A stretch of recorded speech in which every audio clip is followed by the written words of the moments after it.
Hey, what's up, guys? It's Art Book Addiction here, and we're here with a new artist rant video. So today we're gonna be ranting about 3D models and photo bashing, okay? And just basically tools that digital artists use to assist them in creating that I find may get in the way of the art, right? Something that can create a distraction, break the immersion of the piece, right? And I understand why people use them, and there's shortcuts that are kind of necessary in today's industry. However, I personally really don't enjoy them. Okay, and I'm going to tell you about why, right? So that's what we'll be talking about today. But before we start the video, please hit that like, hit that subscribe, check out my prints and Patreon if you want to support the channel, and consider becoming a channel member, right? With that, let's get into it. So let's first start out with photo bashing, right? It is probably, for me, the most annoying assisted part of digital art, right? So photo bashing basically involves using, instead of painting the thing, you use a photo, okay? Some people, people have different levels in which they use photo bashing. Some people use it very sparingly. Some people use it a lot, right? Where they just put it's basically like a photo collage and then they paint over, right? And sometimes it can really work. Sometimes it really doesn't. For me personally, when I notice it, it just takes me out of the image, okay? Honestly, like, I'm the kind of artist who is I'm very staunch, okay? I'm very like, hey, make everything in the thing, right? Even if you need to use photo collage, right? Use that as like a reference for you to paint, okay? Right? And I'd rather you just do it very simply, right? And just do like a background element that you painted yourself, right? You're like, oh, I don't want to make all these trees, then just make like less detailed trees, okay? Like, you don't need to literally put photos in there, okay? And like a lot of people, they use it for like background elements, right? And often it just attracts the eye. There's something about photos versus a painting, because a painting is an abstraction of the real thing. A photo is just a literal picture of the real thing.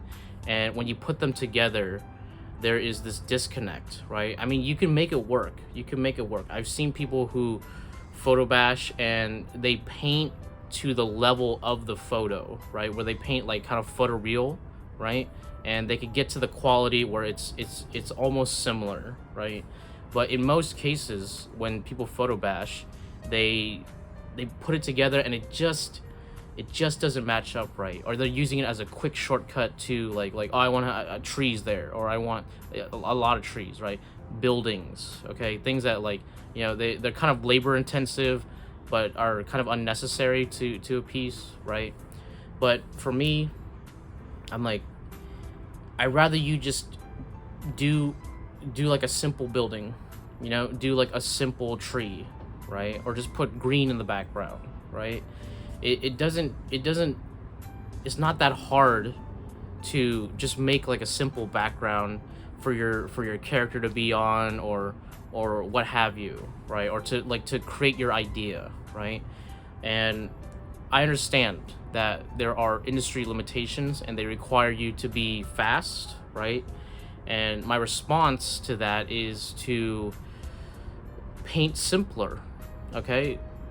Draw simpler, right? So that when you create the product, you can get the thing that you want, right?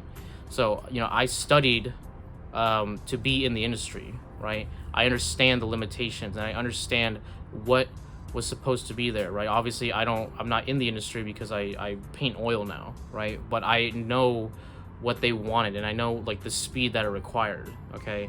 And like, I see people who, they used photo bashing, right? But the work didn't look like there. You get what I'm saying, right? The only time I could see photo bashing as like a little bit more appropriate is like something that's like, it's a subsection. It's called texture bashing, right? Where you try to get the texture of something, and then maybe you could like warp it around like the fabric, so it's like, oh, it's this kind of texture, right? That is fine. That's a little bit like easier to justify, right? Where there's already like a painting underneath, and you're just like, I just want to slap a little bit more texture on it. That I could like, I'm like, okay, fine, you could do that, right? But you have to be able to blend your painting well with the photo. That's what it really comes down to, because like photo bashing to me isn't too bad as if you can make it look right. Okay, if I don't notice the photo, then you've done it. Okay, but if I notice that there is like something that's like super realistic next to something that's painted, okay, it just breaks the immersion. It takes me out of the piece, and that is the exact opposite of what you want. Okay, especially when it comes to art, because you want people to be drawn into the image. You want people to look at it and then be able to keep looking at it and to like get sucked into that world, right? That's the key. Okay, and that's what really makes really great art. Okay, it could take you out of the world. But for me, the second I notice like a photo or a 3D model, I just like, I'm out. I'm like, oh yeah, this is just a like a digital piece assisted, and you know, it's like it's annoying. Okay, it's just like this little annoying thing that I don't want to be there. I don't want it to be there. Okay, it's like it's like when you're watching a movie and you see something that's like super CGI, right? And it's like distractingly so, or like a piece of bad CGI, right? And you see it and you're like, man, this thing sucks, dude. Or you're like, oh, I was taken out of the moment, right? And nobody really wants that. Okay, and I don't know, it's just like that plus 3 models, it's just, I don't know, it just doesn't hit the same as something that you know is well crafted in a full way. You know what I mean? Okay, so with that, we're gonna talk about 3D models now, right? And this is something that I also find very annoying, right? When used in art. Okay, I understand why some people use it. Some people could use it because they don't want to create like a perspective grid, or they don't want to learn how to draw in the right perspective, right? And like it's difficult, right? And you know, you could just use it as a base to paint on top of, right? And to that, I'm saying, yeah, that's fine. You do that. You know, it makes life easier, right? But for me personally, right, I see it used many times where they paint on top and they don't do the due diligence and like get rid of the parts that are 3D models, right? So it's like you have a beautiful environment, and then you just have a little bit of the 3D model sticking through because you forgot about it, right? And it's like, and then you see it, and then I see that, and I'm like, I'm taken out. I'm not immersed in the piece anymore, right? And people are like, well, I gotta do it. I'm like, learn perspective, man.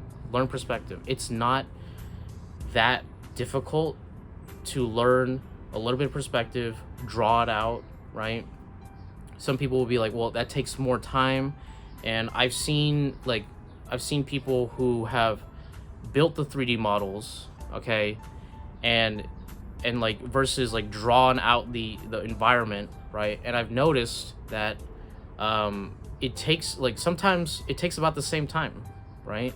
Because building it out in your mind is just as like depends on your skill with the 3D modeling, of course, right? But most artists are not 3D modelers, so they spend a lot more time building out the model, right? Which, you know, to them is like oh, well, I could control the camera angle, I could do this and that, right? But like it just takes, sometimes it's just slower, right? When you know how to do perspective, when you know how to build out the framework of your environment, you could actually go faster, right? And it feels more natural. Okay, when you have 3D models, the issue with 3D models is that they feel so like perfect. Okay, they feel, it's like it doesn't feel natural. Okay, like especially when like, okay, so for example, right, when you see like anime, right, you've seen like a 2D drawing versus a 3D asset, right? And what always looks better, dude? What always looks better?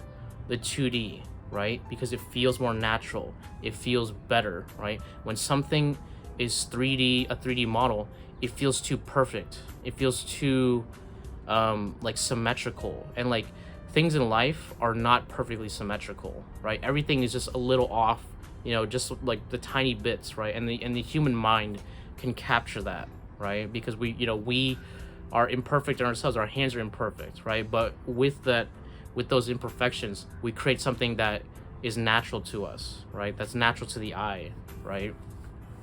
And we're using 3D models. There is just the highest chance of you see one thing and you're like, that's too, like, there's something off about that, right? Like, even people who use 3D models to, like, you know, like, oh, I just want to use it to create the base of my drawing, right?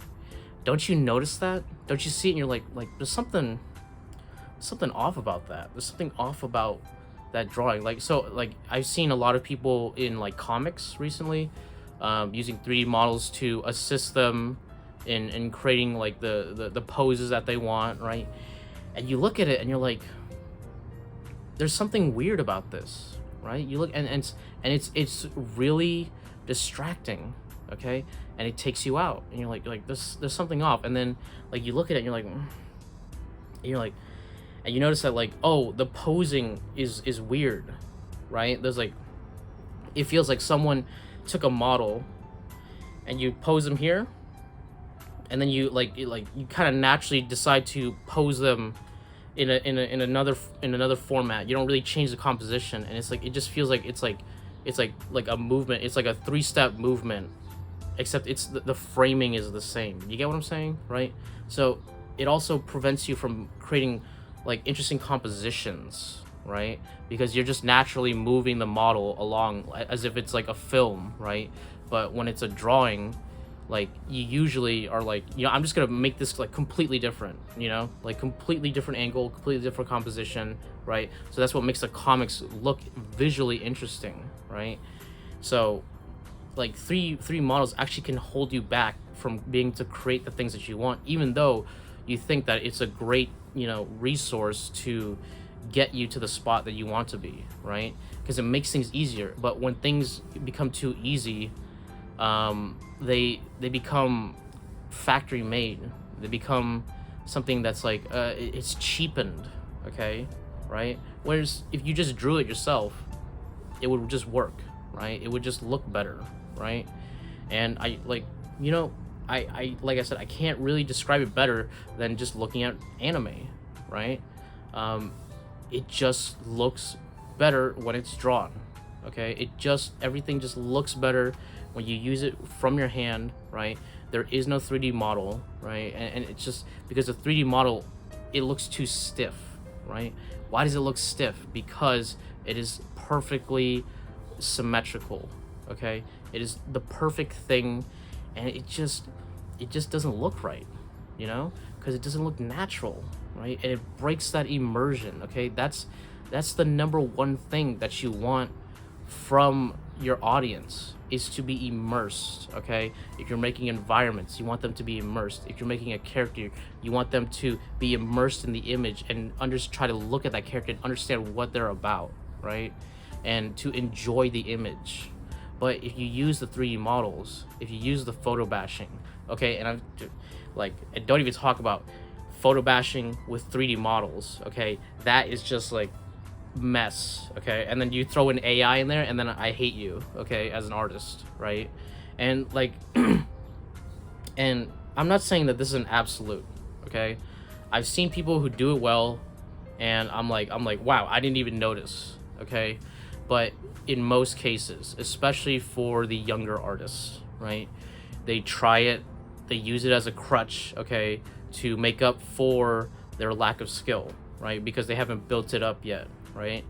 And usually, like, they can't match with the quality that is required, okay? So, like, there's the skill difference. They're trying to bridge it with the 3D modeling, with the photo bashing, except that their painting skills and their rendering skills or what have you are not in par with it. And so it looks like a jumbled mess, okay? So I would implore you guys, okay, for just for getting better, okay, to just focus on drawing, to focus on building structure, okay, getting perspective right, okay. It's a pain, it really is, but when you get good at it, it will become second nature, and you won't even think about it, and you're like, and then you'll be able to create the environments like quicker, okay, than any 3D modeler, right? Because like at the end of the day, you are an artist, okay? Like you're not a sculptor, okay? You're not a 3D modeler, right? That's a whole like why have character modelers if you're gonna character model? Why have environment modelers if you're gonna model to make your art, okay? Right? And you may have the excuse like, oh, but it's faster, and it's like, is it really though? Could you not just simplify what you're doing, okay? If you drew it, if you painted it, I guarantee you it would be faster, and it would look better, and it would be fully it would immerse you in that environment, and people would like it more, okay? Right? And it's just like I don't know, maybe it's just me, but I don't know, I've talked to other artists, right? They see it, they complain about it, right? So I think the best way is always you make everything, okay? And if you and like, even if you're gonna use 3D model, if you use the photo bashing, okay, right, take the time to either match it, okay, or just use it as reference so that you could paint the thing, okay, and just do it simply, abstract it a little bit, okay. It'll make your art look better, okay, so that you could have a nice consistent feel to your drawing and or painting, right? It'll just feel better, okay, and you'll have a piece of work that is not compromised, okay, that when people look at it, you're not like, oh, they're gonna notice the 3D model, are they gonna notice the texture bash, right, are they gonna notice this and that? No, they'll be able to look at it and just be fully immersed, okay. And if you really want to know, you got to ask other artists, okay, and people who are like more professional, and then they have laser eyes, and they'll be, nope, there, I see that, you know, I'll see that, and then you'll know if it's noticeable or not, right? So I don't know, I think it's just better for practice. I think it's just better for the art, like just artistically, if you create everything in your image, okay. And like, you know, a kind of subsection of this, right, are people who 3D model to like do like paint over, right? So and this is for character design, right? So I've seen people who, like, you know, they use like ZBrush to kind of create the base of their creature or monster or character design, and you know they paint on top of it, and so like it requires like, you know, modeling, and for that I would say that I'm a little bit more lenient on that. I'm a little bit more lenient because you're still sculpting everything, right? And you're not like really, it's not really like an assist, it's more like like use it as a base to paint on top, right? And like, because you design the character in the sculpt, it's a little bit more justifiable because you're designing that, right? It's not so much as a crutch as like, hey, I know how to 3D model and I know how to paint on top, right? And like, obviously the same rules apply. You got to match the quality, but most of the time, you know, they're painting on the texture. Sorry about the noise. They're painting on the texture anyway, right? So for that, it's a little bit more complicated, right? And like, maybe you're just using the head and then you paint the body, right? But the number one thing when looking at these things is just consistency, okay?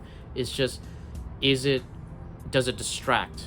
Is it fully immersed, okay?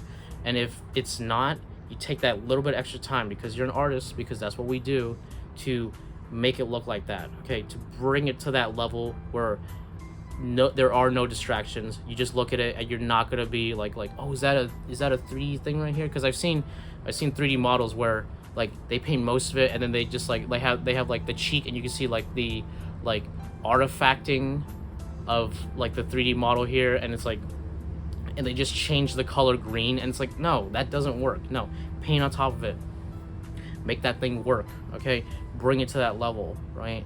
But if you can't get to that level, then just draw it. Okay, make it simpler. It will be fine because the design will still be there. And then once it's brought along in the process, okay, and you have someone who could 3D model it, they'll 3D model it. Okay, they don't need you to do that. Okay, right? So just do your part, which is the 2D design. Okay, do the design, and you will succeed.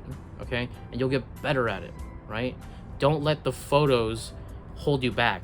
Don't let the 3D models hold you back. Okay, and I gotta say that is really what's the key here. Okay, don't let these assisted things become a crutch and hold you back from creating the art that you could potentially create. Okay, and prevent you from making that really great piece the next time. Okay, I think we're gonna end the video here, guys. Please, if you enjoyed this video, hit that like, hit that subscribe, check out my Prince and Patreon if you want to support the channel, ring that bell for notification, all that bullshit, and I'll catch you guys on the next one. Thanks a lot.